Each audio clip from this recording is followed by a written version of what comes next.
여러분들의 부동산 길라잡이 부동산 가이드 진행의 강주림입니다. 요즘 많은 매체에서 경제적 자유를 말합니다. 그만큼 많은 사람이 경제적인 문제에서 자유를 꿈꾼다는 얘기가 되겠죠. 하지만 또 그만큼 경제적으로 어렵다는 방증이기도 할 텐데요. 이 다양한 삶의 방향과 생활 방식만큼이나 경제적 자유를 누리기 위한 노력은 여러 가지일 텐데요. 그 여러 가지 방법 중에 많은 분들께서 부동산에서 그 해답을 찾으시는 경우가 많다고 합니다. 여러분들은 어디서 답을 찾고 계실까요? 혹시나 부동산에서 해답이 필요하시다면 저희 부동산 가이드와 함께 해주시기 바랄게요. 방송 보시다가 부동산 관련해서 궁금하시거나 고민 있으시다면 저희 전화, 문자 각각 열어놓고 여러분들 기다리고 있습니다. 02-2638-3964번, 서울 전화 02-2638-3964번으로 전화 주시거나 또는 건당 100원의 유료 문자죠. 샵 3989번으로 궁금하신 내용 적어서 지금부터 보내주시기 바랄게요. 자, 그럼 부동산 가이드 오늘도 힘차게 출발하시죠.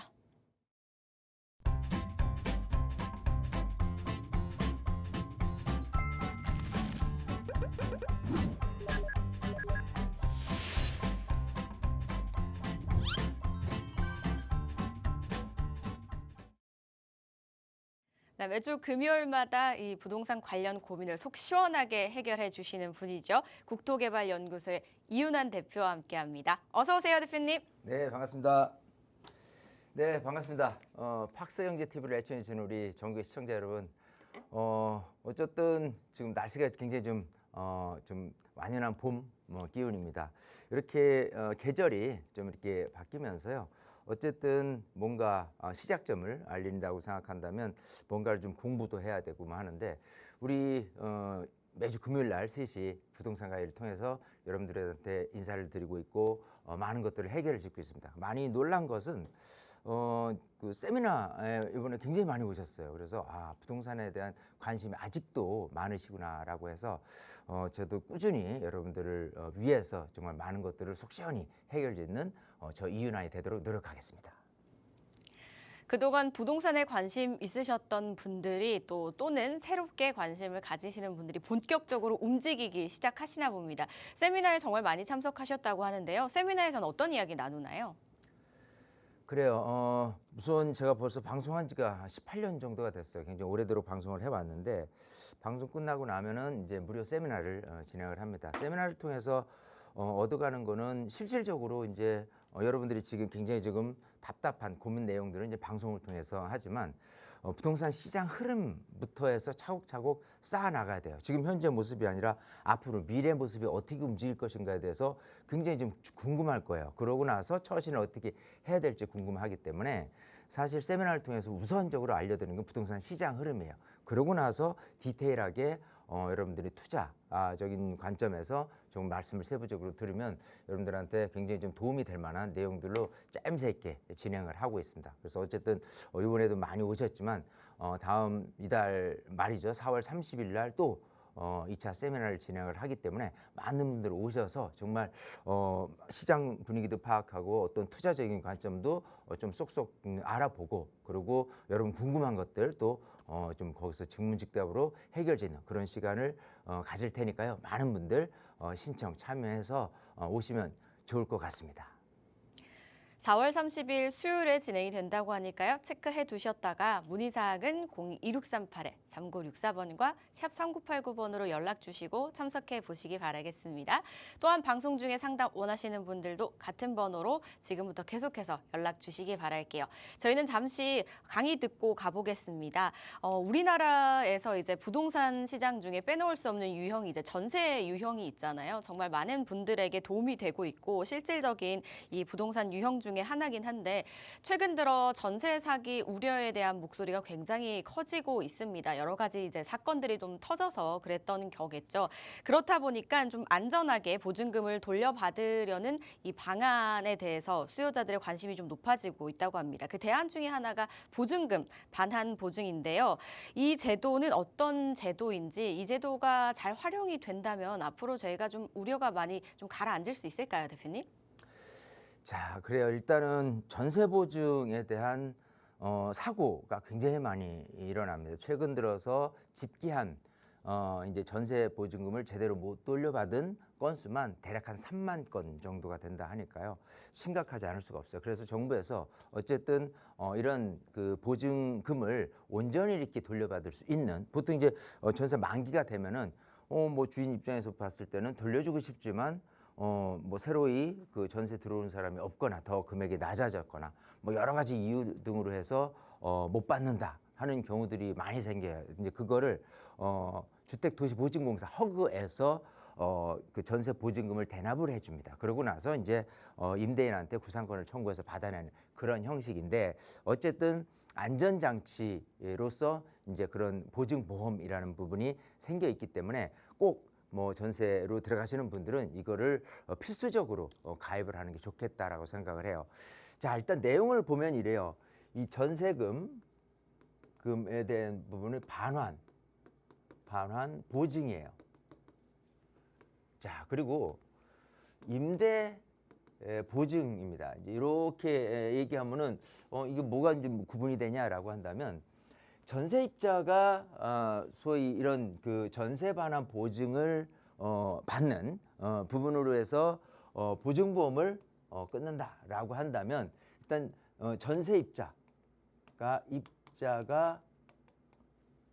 전세 반환 보증보험을 끊는 부분이 있을 수 있고요.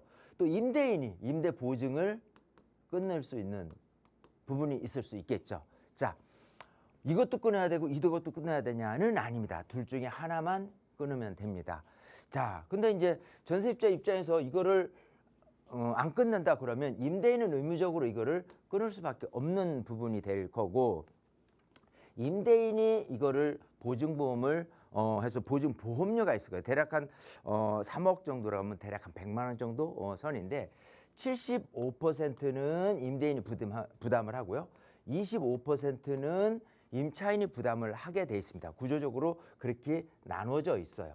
이건 필수라고 보면 되는데, 전세입자가 이제 전세자금 대출을 저리로 이렇게 허구를 통해서 이렇게 받을 때 보면은 이런 전세 반환 보증을 이제 들게 되는데, 전세입자가 드는 이런 그 전세 반환 보증 보험 같은 경우는 아까 얘기한 대로 뭐 예를 들어 여기가 한 3억에 한 100만 원 정도 선이다 그러면 여기는 한 4, 50만 원 정도 선이에요. 그렇기 때문에 오히려 좀 더 보증 보험료가 싸기 때문에 이게 좀 유리한 경우가 많이 있어요. 자, 이거 같은 경우는 전세입자가 이 보증보험을 가입을 하고요.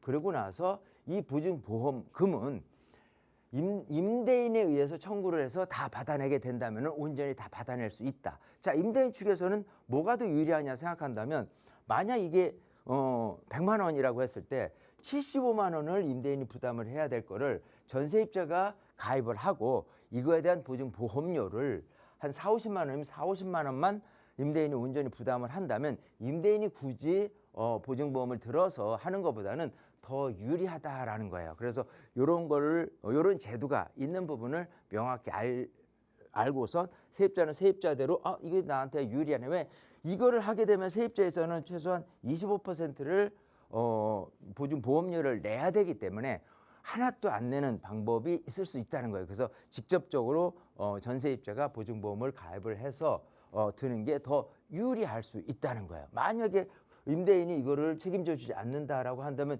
굳이 들을 이유가 없겠지만, 대체적으로는 다 임대인이 이거를 다 부담을 하는 게 서로 유리하기 때문에 이렇게 진행한다는 거를 알고 진행하셔야 돼요. 어쨌든 간에 세입자도 그렇고 또 임대인도 그렇고 요거는 의무적인 부분으로 안전장치를 마련하기 위해서 제도상 지금 돼 있는 부분이기 때문에 적극적으로 좀 활용하는 부분으로 좀 가야 되겠다 생각을 합니다. 사실 돌려주는 게 당연한 건데 생각보다 그렇지 않은 경우가 많다고 합니다. 그래서 이제 허그에서 대납을 해주고 임대인에게 구상권 청구를 하는 건데, 이게 세입자가 보험을 드는 것과 또 임대인이 드는 게 조금 다르다고 합니다. 그래서 이 부분 잘 알아보시고 나에게 어떤 방향이 더 잘 맞는지 꼼꼼하게 살펴보신 후에 이 부분까지 챙겨보셔야 될 것 같아요. 전세를 원하시는 분들께서는. 그래서 이 부분 좀 살펴보시고 도움 되셨으면 좋겠습니다. 자, 오늘 강의 여기서 마무리하고요. 더 자세한 이야기 또 나누고 싶으신 분들께서는 세미나 활용을 한번 해보시기 바라겠습니다. 세미나에서는 부동산 관련 상담뿐만 아니라 정말 다양한 고민들 이야기 나눠보실 수가 있다고 합니다. 참석하셔서 궁금하신 부분 해결도 해보시고요. 의견도 한번 나눠보시기 바랄게요. 문의사항은 02-2638-3964번과 샵 3989번이고요. 시간은 4월 30일 수요일 오후 1시라고 하니까요. 잘 체크해 두셨다가 꼭 참석해 보시기 바랄게요. 저희는 지금부터 시청자 여러분들의 궁금증을 또 하나씩 해결해 보도록 하겠습니다. 상담 원하시는 분들 계속해서 전화, 문자 열려 있으니까요. 연락 주시기 바라겠습니다. 자, 저희는 첫 번째는 전화 연결부터 한번 해보겠습니다. 여보세요? 네, 안녕하세요. 네, 안녕하세요. 네, 네, 시청자님 어떤 점이 좀 궁금하세요? 예, 저는요, 네. 방배동에 네, 928-33번지 투룸 빌라를 보유하고 있는데, 네, 예, 그거 저 동의서 제출하라 그래서 동의서를 냈거든요. 네. 근데 저 부동산에서는 그걸 팔으라고 전화가 왔어요. 그래서 예. 이게 저 모아타운 재개발, 네, 이게 성공 여부가 좀 궁금해갖고, 네. 예, 그래서 저 연락드렸어요. 네, 전화 잘 주셨습니다.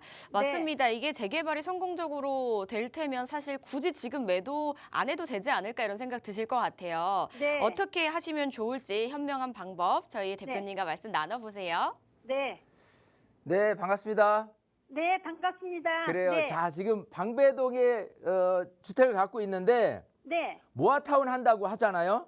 예, 모아타운 한다고 일단 동의서는 냈어요. 냈어요. 잘하셨고요. 예. 일단 모아타운이 되고 있는데 누가 막 팔으라 그러면은 네. 좀 그래도 예전 그냥 단순 빌라일 거 아니에요. 지금 가지고 계신 게. 네. 예, 그거보다 좀 높은 가격이니까 네. 파는 게 어떨까도 싶은데 만약 이게 사업이 된다면 예. 아이고 팔고 나면 내가 왜 팔았지? 라는 후회를 하실 거란 말이에요. 예. 자, 근데 이제 중요한 건 동의서는 냈지만 이게 예. 사업이 진짜 잘 될 수 있는지 없는지 판단이 중요하잖아요. 예. 자, 한번 살펴볼게요. 지금 위치를 보니까 예. 내방역하고 이 방배역 사이에 있어요. 네. 거기에 지금 이제 그 입주 예정인 DH 방배 아파트 옆에 방배 브라운가 아파트 옆쪽 라인이거든요.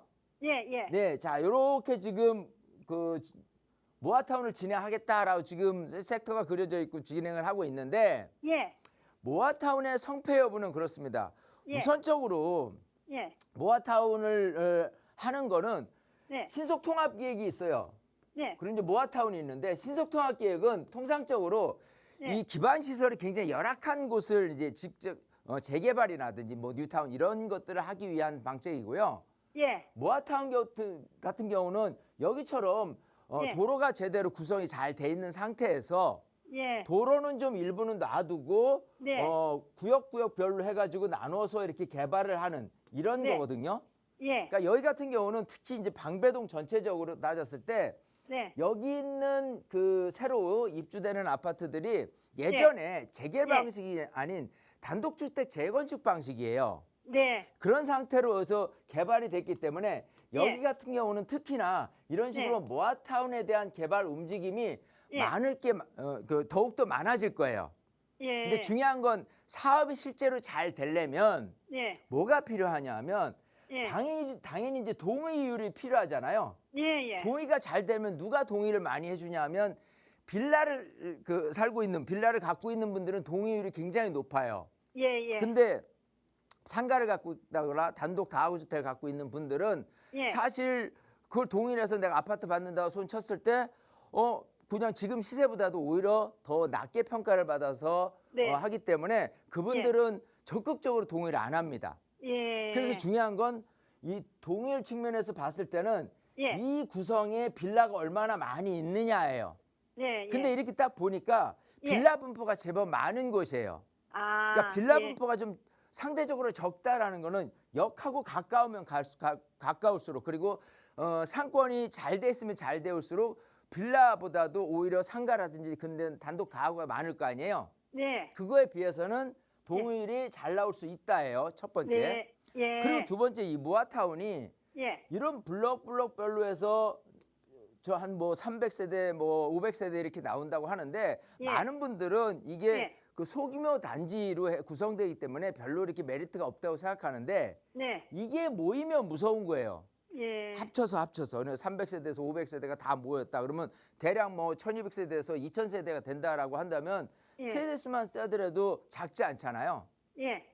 그런 측면에서 봤을 때 예. 그런 세대가 들어오는데 자 예. 골목을 통해서 여기를 진입한다. 1000세대 이상 되는 아파트가 그러면 예. 쉽지 않잖아요.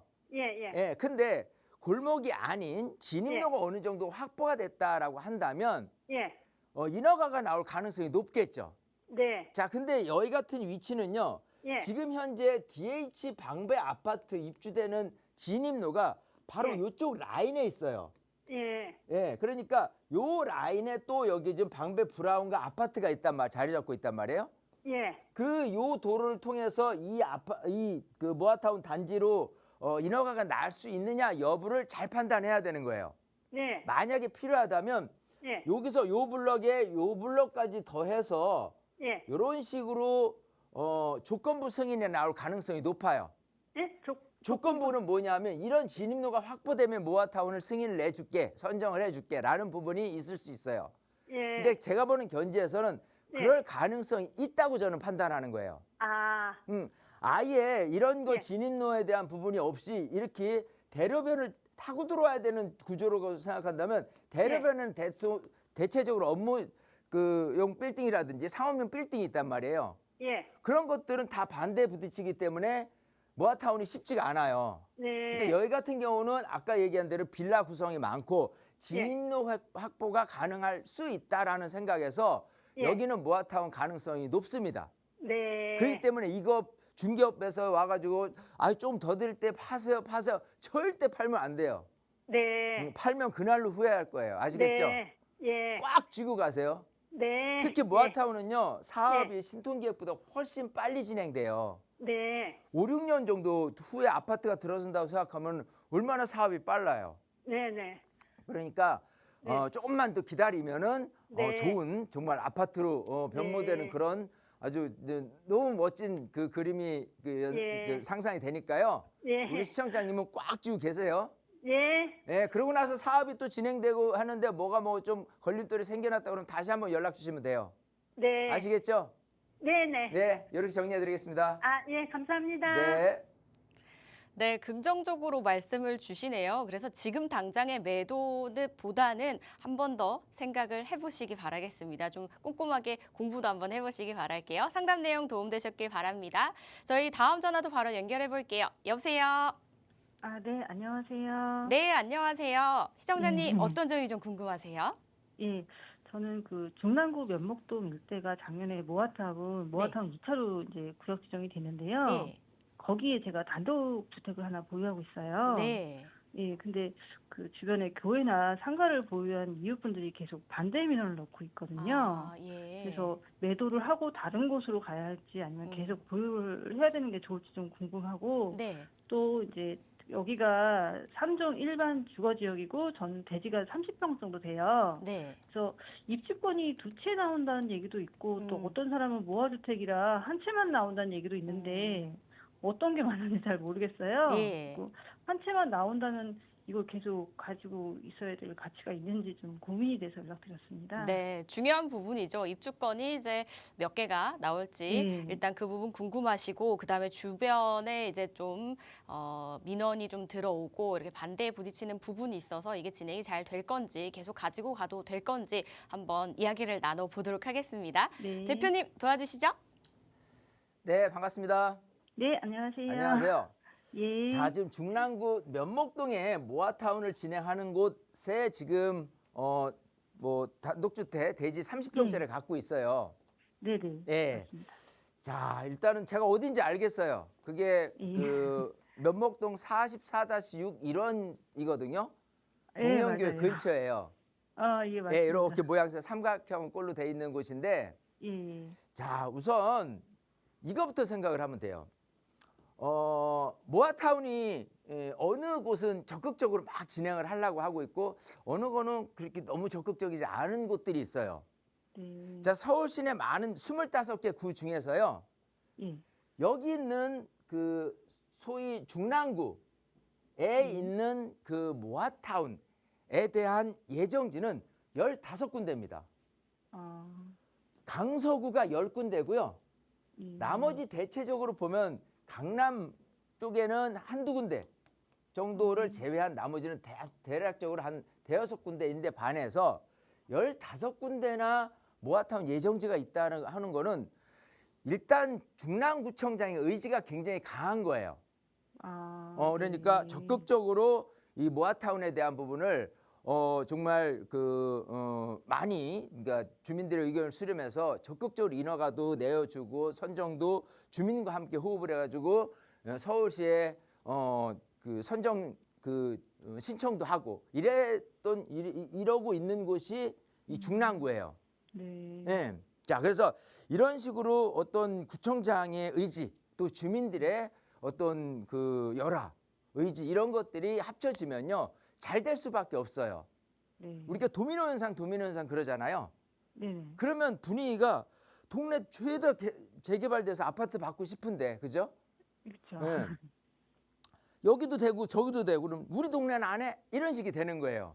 네. 그래서 그런 주민들마저 이런 분위기가 반전이 됩니다.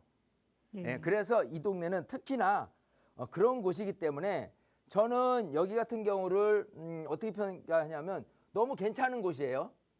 네. 자, 그런 상태에서 조금 입지를 다시 들어가 볼게요. 자, 자세히 좀 들여다 본다면 아까 말씀하신 대로 이게 이제 중랑구 면목동이라고 했어요. 네네. 자, 일단 뭐 면목동을 중심으로 해서 쭉 해서 굉장히 많은 지역들이 다 이 일대가 대체적으로 굉장히 모아타운으로 많이 이렇게 있는 곳이거든요. 네. 자, 그런 상태에서 지금 요 블럭에 지금 속한 곳이고 여기 해가지고 아까 얘기대로 전체적으로 중랑구 일대가 한 15군데 있다라고 분위기가 이러니 사업이 생각하는 것보다 잘 될 수가 있다예요. 분위기 봐서는, 그죠? 네네. 그리고 여기 자체에 있는 세대수만 해더라도요 대략 650세대예요. 작지도 않아요, 그죠? 네. 자, 그런 측면에서 사업은 저는 잘 될 거라고 믿습니다. 하지만 옆에 교회가 있다거나 뭐가 있다고 해서 반대 부딪힐 수 있는 가능성은 당연히 있겠지만 저는 그거보다도 이 주민들의 의지에 의해서 사업이 될 가능성이 더 높다고 생각하기 때문에 모아타운은 진행이 될 것이다라고 판단을 하는 거예요. 네. 그러니까 지금 약간 반대가 뭐 있다고 하니까 방금 우리 시청자님 앞전에 있는 분도 또 모아타운 얘기를 했어요. 그건 이제 서초구 방배동이었었는데 어쨌든 여기 같은 경우는 사업이 될 가능성이 있는 부분인데 지금처럼 단독주택이나 다가구주택을 갖고 있는 뭐 30평, 40평 뭐 이거 갖고 있는 분들이 이게 하면 불리해. 뭐 빌라 갖고 있는 분들은 당연히 찬성을 많이 해요. 근데 단독 다하고 상가 이런 분들은 반대를 많이 해요. 이유는 결국은 내가 뭐 이거 평가도 낮게 받고 아파트도 하나 받을 건데 뭐하러 굳이 내가 찬성을 하겠느냐 이런 거거든요. 네. 하지만 이 모아타운에 대한 부분하고 자 이렇게 볼게요. 도정법에서 진행하는 재개발 방식 같은 경우 만약 지금같이 단독주택이 있다고 쳐요. 네. 그러면은 몇 개를 받을 수 있냐면은 1+1을 받아요. 아. 그러니까 하나 말고 하나를 더 받을 수 있어요. 만약 이게 도정법, 만약에 신통기획이다라고 한다면. 아. 근데 모아타운은 모아타운 제도가 아닌 엄밀히 따진다면 관리계획 수립이 이제 모아타운이라는 영역인데 사실 이거는 엄밀히 따진다고 본다면 빈지 및 소규모 주택정비에 관한 특례법에서 진행을 해요. 그 사업은 모아타운 내에서 모아주택으로 사업이 4가지 형태로 진행이 되는데 그런 부분에 대해서 입주권이 몇 개를 받을 수 있냐 하면 여기는 3개까지 받을 수 있어요. 3개.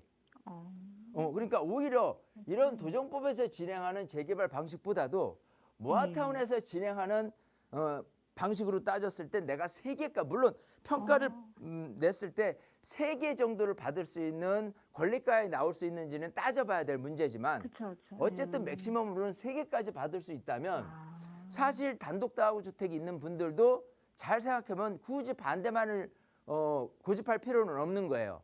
네. 그렇잖아요. 아파트 3개라는 부분은 조합원 입주권이 그만큼 싸고 시세 대비 굉장히 좀 낮다라고 생각하면은 굉장히 큰 이득이에요. 근데 그게 아파트 한 채가 아니라 두 채, 세 채로 해서 내가 한다 그러면 내가 내 단독주택에 대한 평가는 조금 낮게 받는 듯 하지만 지나고 났을 때 아파트 세 채가 받는다라고 생각한다면은 오히려 이익이 될 공산이 커요. 네, 그런 아시겠죠? 것 같아요. 예. 그러니까 여기 주위에서 뭐 우선적으로 여기 그 반대가 심하니까 하지 마. 예. 라는 거는 일부 분들이 하거나 아니면 중개업소에서 계속 팔라고 소위 설득을 해요. 꼬셔요. 예. 편한 말로. 그죠? 네. 근데 그분들은 업 자체가 중개예요. 중개라는 예. 거는 어쨌든 아무도 안 판다고 얘기한다면 물건이 없잖아요. 그럼 중개를 못 해요. 그렇죠. 근데 어찌됐건 팔라고 유도를 하는 것도 중개업 하시는 분인데 뭐 그분들이 나쁘다고 볼 수는 없지만 어쨌든 우리 시청자님이 이 방송을 통해서 얻어가실 수 있는 거는 그 판단이에요. 객관적인 판단을 통해서 내가 이걸 계속 가져가는 게 맞냐 아니면 팔고 나가는 게 맞냐인데 일단 제 결론적인 얘기는 보유를 하셔라. 가지고 가셔라예요. 아시겠어요? 네. 예, 그런 측면에서 아까 얘기대로 전체적인 분위기가 중랑구 면목동 같은 경우는 특히나 계속해서 좋은 그 어떤 영향력이 생길 가능성이 높아요. 중랑구청장의 의지도 강할 뿐더러. 아시겠죠? 네. 예, 그런 측면에서는 여기 우리 시청자님도 팔면 후회해요. 그날로. 예, 그럴 것 같네요. 예. 그러니까 정리가 좀 옆에 됩니다. 당연히 교회나 이런 것들 때문에 사업이 안 되는 건 우리가 저쪽 장이동의 그 교회 부지 하나 때문에 사업이 뭐 굉장히 좀 진통을 겪었다라는 거는 익히 듣기는 했어요. 근데 요즘 같은 경우는 좋게 협업을 합니다. 왜냐하면 어떻게 보면 주민들이 똘똘 뭉쳐서 사업이 되어야 되는데 교회를 존치시키고 할 거냐 아니면 교회를 새로 짓는 것까지 같이 협의를 해요. 새로. 예, 그러면 교회도 사실은 동조를 하면서 함께 하는 게 더 유리할 수도 있거든요. 네. 예, 요즘은 그렇게 해가지고 윈윈 전략으로 가는 그런 그 구역들이 많이 생겨나고 있어요.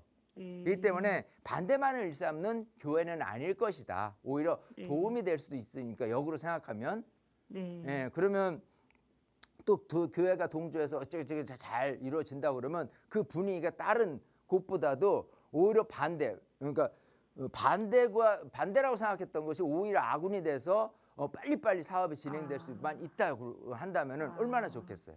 그렇죠. 아시겠죠? 좋을 것 같아요. 예, 그래서 우리 시청자님은 일단 동의서 지금 막 걷고 있을 거예요. 그래서 동의서도 그냥 제 말 믿고 내세요. 동의서 내고 그리고 기다리시고 그러고 나서 이제 어쨌든 사업이 빨리 되기 위해서 적극적으로 뭐 설명하거나 뭐 하고 그러면 동참을 하시면은 제가 볼 때는 도움이 되면 됐지 마이너스는 아니다 생각을 해요. 아시겠어요? 예, 알겠습니다. 네. 말씀 감사합니다. 네, 우리 정리해드리겠습니다. 계속 가져가야 하는지 부분에 대해서는 좀 긍정적으로 말씀을 주셨으니까요. 매도 다시 한번 또 고려를 해보시고요. 그리고 입주권은 이제 3개까지도 최대 가능할 수도 있다라고 말씀을 주셨으니까요. 이 부분도 다시 한번 꼼꼼하게 체크를 해보시기 바라겠습니다. 방송 내용 상담 내용 도움되셨길 바랄게요. 자, 이렇게 저희 상담 나눠보고 있는데요. 정말 여러 가지 고민들이 진짜 많습니다. 같은 부동산이어도 어떤 분들이 가지고 있느냐에 따라 보유하고 있느냐에 따라서 상황도 다르고요. 전략도 다 다르게 임해야 되더라고요. 그래서 나에게 맞는 전략은 어떤 건지 어떤 선택을 하면 현명한 선택인지 궁금하시다면 저희 전화 문자 주시기 바랄게요. 02-2638-3964번과 샵 3989번으로 계속해서 연락 주시기 바라겠습니다. 저희 이번에는 문자 체크해보고 가겠습니다. 9829님이 보내주셨는데요. 수익형 부동산으로 의정부에 있는 생활형 숙박시설을 매수할지 고민입니다. 향후 전망이 괜찮을까요? 라고 보내주셨습니다. 대표님, 저희 이번에는 의정부로 가보겠습니다. 요즘 서울로만 시선이 쏠렸었는데 의정부 이 수도권도 좀 괜찮다는 얘기가 있더라고요. 이 생활형 숙박시설은 좀 어떨까요? 네, 자, 뭐 의정부가 이제 중요한 게 아니라 생활형 숙박시설이 좋냐 안 좋냐 갖고 이렇게 따져야 되는 거예요. 그래서 생활형, 글씨가 좀 굵어서 생활형 숙박시설이에요. 소위 생숙이라고 많이 합니다. 자, 우선 공급적인 측면에서 한번 얘기를 해보죠. 자, 공급적인 측면에서 왜 생수를 이렇게 질까라고 생각한다면 기본적으로 생활용 숙박시설은 호텔하고 오피스텔을 합쳐놓은 개념입니다. 생활용 숙박시설이 장점이라고 자꾸 어필을 해나가는 주택이 아니에요. 예. 자, 그렇기 때문에 보통 이 오피스텔 하나를 갖고 있어도 실제로 주택으로 주거용으로 쓰고 있다라면 주택 수로 들어가기 때문에 생활용 숙박시설이 수익형 부동산으로는 제법 괜찮다라고 이렇게 많이들 또 홍보도 하고 그렇게 인식이 돼 있는데 공급 측면에서 보인다면요. 이렇게 어떤 건축행위를 할 때 가장 까다로운 거는 사실은 주택이에요. 그러니까 주택하고 상가를 진다면은 뭐가 좀 더 까다롭냐라고 한다면 주택이 까다로워요. 그 이유는 바로 이 주차장입니다. 자, 뭐 상가 같은 경우는 주차 대수를 많이 확보 안 해도 상가용 빌딩을 질 수 있는 부분이 있다면 주택 같은 경우는 반드시 소위 이 주차 대수 확보를 해야 돼. 특히 아파트 같은 경우는 1점 몇 대 1로 그렇게 돼야지만 아파트에 대한 허가가 나오는데 통상적으로 그렇지 않은 빌라라고 하더라도 최소한 50% 이상 정도는 주차장이 확보가 돼야 됩니다. 굉장히 조금 주차 대수가 많이 확보돼야 되는데 이 공급적인 측면에서 봤을 때 생활용 숙박시설 자체가 주택이 아니다 보니까 주차 대수를 많이 안 해도 많은 개체수의 생활용 숙박시설을 지을 수가 있어요. 그러니까 예를 들어서 오피스텔을 진다라고 하면 50세대를 질 수 있다라고 한다면 같은 주차 대수에 생활용 숙박시설은 100세대를 질 수 있습니다. 자, 그러면 공급적인 측면에서는 굉장히 유리한 장점이 있기 때문에 일단 생활용 숙박시설을 짓게 된다면 이게 분양이 잘 된다고 한다면 같은 땅에 공급적인 측면에서는 유리하게 되어 있죠. 자, 두 번째, 이건 이제 보유하는 현황이라고 봤을 때 보면은 아까 얘기대로 주택이 아니라는 장점을 하긴 하지만 주택은 아니지만 기본적으로 얘는 우리가 생각하는 오피스텔이나 뭐 일반 주택이나 이런 것들 같은 경우는 월세, 전세가 가능하잖아요. 그런 측면에서 보면은 생활용 숙박시설로 보유를 했을 때 이렇게 장기 1년, 2년 단위의 그 숙박 이걸 할 수 있는 분들이 오냐라고 하면 그게 안 되는 거예요. 이거는 숙박업입니다. 그러니까 단기로서 하는 거예요. 그래서 뭐 단기 숙박에 대한 부분이 있는 부분이고요. 또 하나는 숙박업으로 등록을 해야 되는데 개인적으로는 숙박이 어찌 보면은 숙박업 등록하는 게 쉽지 않죠. 30세대가 이상이 돼야지만 숙박업 등록이 하게 돼 있어요. 그러면 보유적인 측면에서 봤을 때 관리를 누가 하냐라면 위탁 관리를 합니다.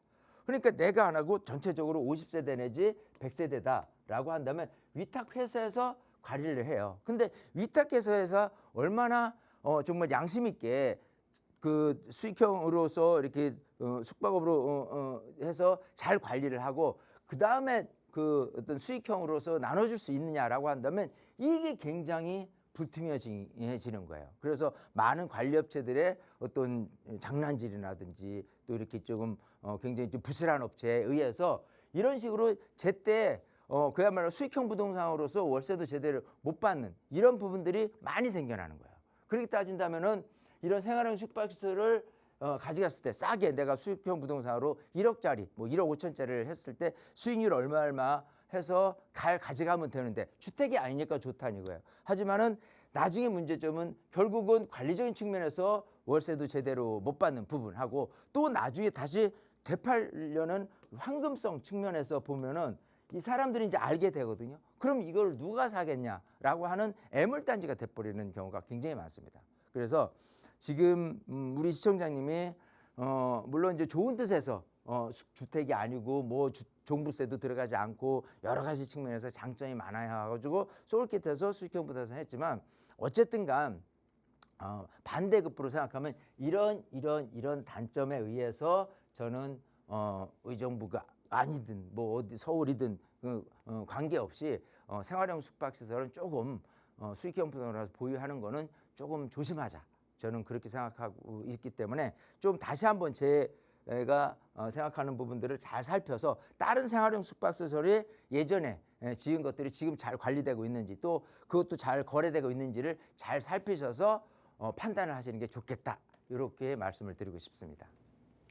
네, 겉으로 보기에는 혜택이나 그래 많아서 장점이 많은 것처럼 보이지만 또 저렴하다고 해서 덜컥하면 안 될 것 같다라는 생각이 들었습니다. 이게 실질적으로 운영을 했을 때 생각해봐야 될 부분이 굉장히 많네요. 그래서 예전에 지어진 생활용 숙박시설이 어떻게 운영이 되고 있는지 한번 참고사항으로 보신 다음에 결정을 내려보시면 어떨까 싶네요. 상담 내용 도움 되셨길 바라겠습니다. 저희 이번엔 전화 상담으로 넘어가 볼게요. 여보세요? 네, 안녕하세요. 네, 안녕하세요. 네. 네, 어떤 점이 궁금하실까요? 아, 네, 제가 11억 정도로 네. 20평대 아파트를 매수하려고 하는데요. 예. 직장이 송파구의 오금동 쪽이에요. 네. 여기서 오래 근무해야 되는데, 3호선이나 5호선을 이용이 가능한 쪽으로 알아보고 있는데요. 네. 네, 실입주할 곳으로 광장동 청구 27평이나 네. 마장동 세림 27평이요. 네. 아니면 신당동 약수 하이츠 네. 그리고 영등포동에 영등포 푸르지오 25평을 고민하고 있어요. 네. 네, 여기서 어디가 가장 좋을지 궁금하거든요. 네. 그래도 꼼꼼하게 또 알아보셨네요. 네. 자, 직장이 이제 송파시니까 좀 이동이 편리한 곳으로 한번 알아보도록 하겠습니다. 더불어서 뭐 투자까지 좋으면 또 금상첨화겠죠? 대표님 네. 어디가 좋을까요? 네, 반갑습니다. 네, 안녕하세요. 자, 우리 시청자님이 이제 그 송파구 오금동 쪽에 이제 직장이 그쪽인데 오래 근무를 할 거기 때문에 네. 이쪽에서 이제 지하철 노선을 생각하니까 5호선 라인이라든지 3호선 네. 라인이라든지 해가지고 집값이 중요하잖아요. 네. 네, 그래서 한 11억 미만으로 해가지고 안쪽으로 해서 그런 주택을 본 게 지금 총 4군데예요. 네네. 네. 자, 저는 이렇게 집을 평가를 할 때요.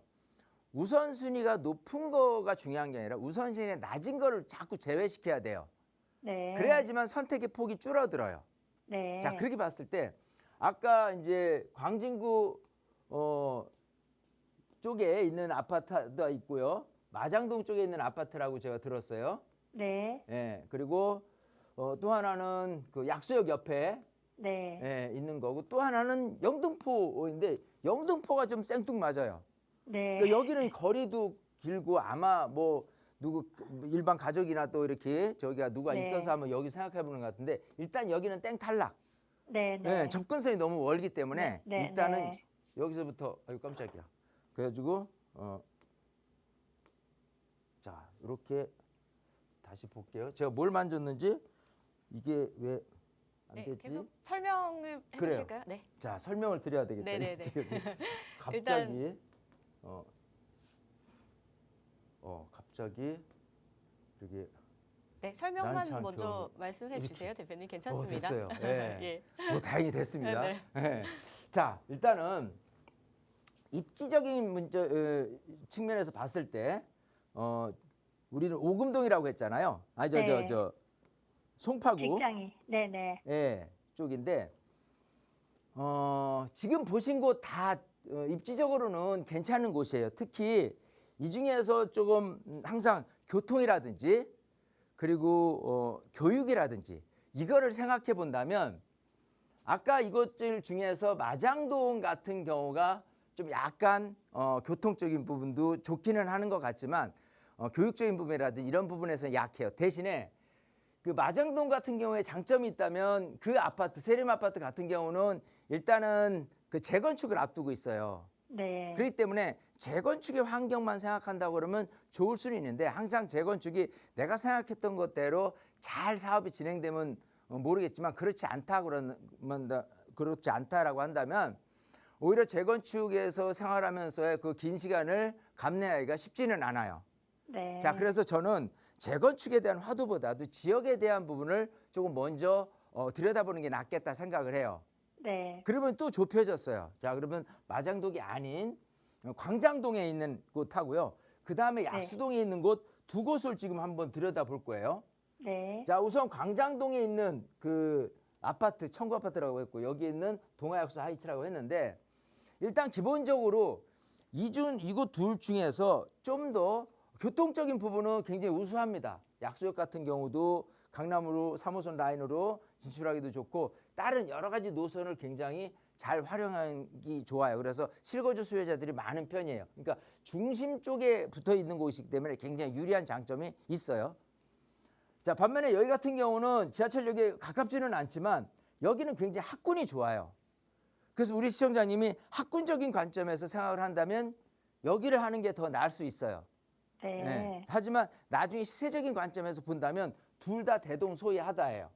아, 이해되시겠죠? 네. 그러면 들어가서 내가 실제 지하철역에 내려서 걸어보기도 하고 집의 구조도 보고 이렇게 한다 그러면 둘 다 어느 것을 선택해도 상관이 없어요. 네. 자, 근데 이것만 바라보기에는 약간 너무 조금 시야가 좁다라고 느껴져요. 아. 제가 하고 싶은 얘기는 지금 오금동이라고 했잖아요. 네. 자, 오금동에서 가까운 곳을 선택했는데 자꾸 위로 왔는데 여기서 조금 더 살펴봐서 이 근처에 있는 아파트가 좀 혹시 뭐가 있느냐라고 이렇게 판단을 해본다면 아까 얘기한 금액대로 봤을 때는 네. 제가 힌트를 좀 드리자면 오금동 밑에 쪽에 보면은 거여역 쪽에 있는 아파트들이 고금액대의 아파트들이 있어요. 아, 예, 여기는 이제 예. 위례 신도시가 전체적으로 있지만 거기는 비싸지만 이 거여역 근처에 있는 아파트는 그나마 조금 그 연식이 좀 됐다 손치더라도 가격은 그렇게 비싸진 않아요. 그거 하나 하고 네. 또 이쪽 이 둔촌동 쪽으로 가면 네. 둔촌동역 쪽에 올림픽 파크 프레온 있잖아요. 네. 예, 둔촌주공 네. 12,000세대 옆에 보면은 중앙보훈병원역 근처에 단지가 크지 않은 아파트들이 있어요. 네. 그럼 여기 같은 경우도 학군도 좋고 여러 가지 측면에서 교통적인 부분에서 괜찮기 때문에 제가 금액대로 따져서는 더 이상 뭐 송파라든지 이 근처에는 없겠지만 아까 얘기한 대로 광장동에 있는 아파트 그리고 그 약수역에 있는 아파트 그리고 지금 덧붙여서 두 가지를 더 알려드린 거예요. 그래서 거여역 네. 근처에 있는 아파트 그리고 둔촌주공 올림픽 파크 프레온 둔촌동 근처에 있는 아파트까지 마저 알려드렸으니까 다시 한번 이 네 개를 다시 분석을 해서 여기서 다시 우리 시청자님이 가보니까 아 진짜 더 오금동하고 가깝기도 하고 더 거주 환경도 좋은 것 같아요 라고 한다면 그때 다시 질문 주는 거예요. 아. 아시겠어요? 네. 제가 네. 이 숙제 많이 알겠습니다. 내드려요. 네, 네. 그래서 우리 이 알겠습니다. 시청자님들이 항상 내가 생각했던 분야가 다가 아니다. 좀 더 네. 확대를 해본다면은 좀 더 폭넓게 선택을 할 수 있는 부분을 이 시간을 통해서 얻어가시는 거기 때문에요. 네. 꼭 제 얘기들을 한 번 더 들여다 보시고 다시 한번 나중에 연락 주세요. 아시겠죠? 네, 네, 알겠습니다. 네, 우리 감사합니다. 정리해드리겠습니다. 네, 말씀드린 네 곳 다시 한번 비교 분석해 보시고 자세한 상담 원하신다면 다시 한번 또 연락 주시기 바라겠습니다. 상담 내용 도움되셨길 바라고요. 저희는 빠르게 다음 전화로 연결해 볼게요. 여보세요? 네, 안녕하세요. 네, 반갑습니다. 아, 네네. 어떤 점이 궁금하세요? 아, 얘기해도 될까요? 네, 말씀하세요. 네네. 아, 저는 답신리동에 네. 주택을 소유하고 있는데요. 네. 근데 25년 전에 두 필지를 사서 한 개의 건물을 지었어요. 네. 근데 며칠 전에 구청에서 연락을 받았는데 네. 두 필지를 합병을 하고 싶으면 하라고 연락을 받았거든요. 근데 예. 합병을 하는 게 좋을지 아니면 재개발도 될 수 있으니까 이대로 두 필지로 가져가는 게 좋을지 궁금해서요. 두 필지를 다 보유를 하고 계신 거예요? 네네. 아, 예, 알겠습니다. 이 두 필지를 그럼 어떻게 활용을 좀 해야 될지 이 부분이 가장 궁금하신 거죠? 네. 네, 대표님 연결해 드릴게요. 말씀 나눠보세요. 네. 자, 반갑습니다. 아, 네, 안녕하세요. 네. 가만 몇 시까지 내가 저기를 해? 아, 해드려요. 5분 정도 남았습니다. 아, 네, 너무 네, 네, 네. 좋다. 아이고. 자, 어쨌든 우리 시청자님한테 좀 자세히 알려드려야 되는데, 자 볼게요. 네. 지금 이제 그 두 필지에 답심리라고 했어요. 네. 자, 이쪽 부분에 이런 두 필지에 건물이 하나 이렇게 들어온 거예요. 한참 전에 그렇게 들어간 거잖아요. 네네. 네, 그러면 두 필지에 의해서 여기 한 필지 하나의 건물이 이렇게 들어섰어요. 근데 지금 이제 구청에서 이거를 합의를 하라라고 얘기를 했어요. 그잖아요. 네. 네, 그런 측면에서 보면은 합의를 하든 안 하든 그거에 대한 부분이 만약에 재개발로 갔을 때라고 한다면은 상관은 없어요. 전혀. 그렇게 해도 관계는 없어요. 자, 근데 지금 현재 재개발 구역이 들어갔거나 뭐 계획을 세우거나 이런 거는 아니잖아요. 네, 아직은. 그죠? 예. 예. 어떤 측면이 있냐면은 이제 많은 이게 조금 권리 산정 기준이라는 게 있어요. 네. 이제 참고하라고 말씀드린 거예요. 권리 산정 기준을 왜 정했냐면 어느 일정 기간 이후에는 소위 쪼개면 안 돼요. 이해되세요? 뭘 쪼개냐면은 이거를 헐어서 다세대를 졌어요. 네. 원래는 하나가 나오는데 입주권이 물론 이제 재개발에서 1+1 모타운에선 3개까지 나온다고 했는데 이게 10세대로 갔어요. 그러면 이제 10세대로 조합원이 늘어나니까 그거를 막는 거예요. 그죠? 네. 이제 그런 기준일이 권리산정 기준일이에요.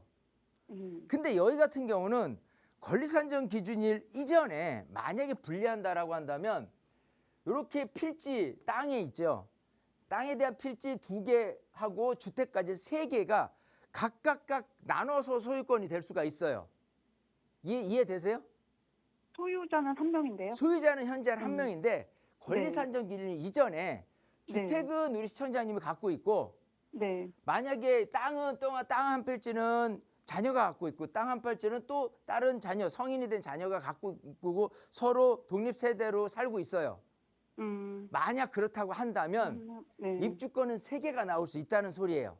아. 이게 뭐 이렇게 하라고 제가 얘기하는 게 아니라 네. 재개발을 하는 상황에서 만약에 이걸 올해도 저기 할 건데 이런 곳에서 소위 내가 한 채가 아닌 이렇게 각각 나눠서 자녀한테 줄 필요가 있다라고 한다면 이거를 굳이 합의할 이유는 없는 거예요. 이해되시겠어요? 네. 그러니까 합의라는 거는 행정 처리를 하는 데 있어서 구청에서 바라봤을 때 이게 유리합니다라고 얘기를 하는 거예요. 이해되시겠죠? 네. 예, 근데 우리 시청자님 입장에서 봤을 때 아직 이게 재개발 사업이 진행되는 건 아니지만 뭐 자녀가 있었는데 자녀한테 요를 나눠줘서 조금 아파트를 세채받을 욕심이 있다라고 한다면 아직은 재개발 상황은 아니지만 그렇게 미리 사전에 할 수는 있다는 걸 알려드리는 거예요. 아시겠죠? 네. 네. 이제 네, 그런 네. 부분도 그런 게 있구나라고 생각을 하고 일단은 참고하신 상태에서 이게 사업이 진행이 된다고 하면 그 이후로는 권리산정 기준이 잡혀서 안 되겠지만 지금 같은 경우는 가능하기 때문에 한번 연구를 해보는 거예요. 네. 아시겠어요? 네, 네. 네, 좋은 거 알려드렸으니까 팁 너무 알려드렸으니까 감사해요. 네, 네. 굳이는 합의할 이유는 없다라고 말씀을 드렸으니까요. 그렇게 가만 잘 갖고 계셔 보세요. 네, 네. 감사합니다. 그리고 정리해드리겠습니다. 네, 굳이 하필하실 필요 없다고 말씀을 주셨고요. 권리 산정 기준일 이전에 이제 한번 어떻게 하실지 또 고민을 빠르게 해보시기 바라겠습니다. 추가적인 문의사항은 다시 한번 연락 주시기 바라고요. 자, 이렇게 상담 놓쳐서 아쉬우신 분들을 위한 자리 설명 저희 대표님께 바로 들어볼게요. 그래요. 자, 많은 분들이 이렇게 고민이 없는 분들은 없는 것 같아요. 고민은 다 있어요. 크고 작은 고민이든 뭐든 부동산에 대한 고민들은. 어쨌든 무료 세미나 시간이 결국은 여러분 고민 해결 시간을 또 가져요. 그것 말고도 이제 부동산 시장도 읽어야 되고 투자는 어떻게 해야 되고 또 아까 얘기대로 지금 갖고 있는 고민을 풀어 헤쳐서 정말 해결 짓는 그런 시간들을 그야말로 세미나를 통해서 얻어낼 수 있다라고 말씀을 드리고 싶습니다. 그래서 많은 분들 백문이 불여일견이니까요. 세미나 오셔서 시원하게 해결 짓는 시간을 가졌으면 좋을 것 같습니다. 평소 답답해서 또 고민 해결이 필요하셨던 분들 참석하셔서 여러 가지 이야기와 의견들 나눠보시기 바랄게요. 문의사항은 02-2638-3964번과 샵 3989번으로 많이 연락 주시기 바라겠습니다. 저희 방송에서 제공하는 정보는 투자 판단에 대한 조언일 뿐 해당 부동산의 가치, 상승과 하락을 보장하지 않는다는 점 기억해 주시기 바랄게요. 여러분 행복한 주말 보내시고요. 저희는 다음 주 월요일 이 시간에 다시 인사드리겠습니다. 시청해 주신 여러분 고맙습니다.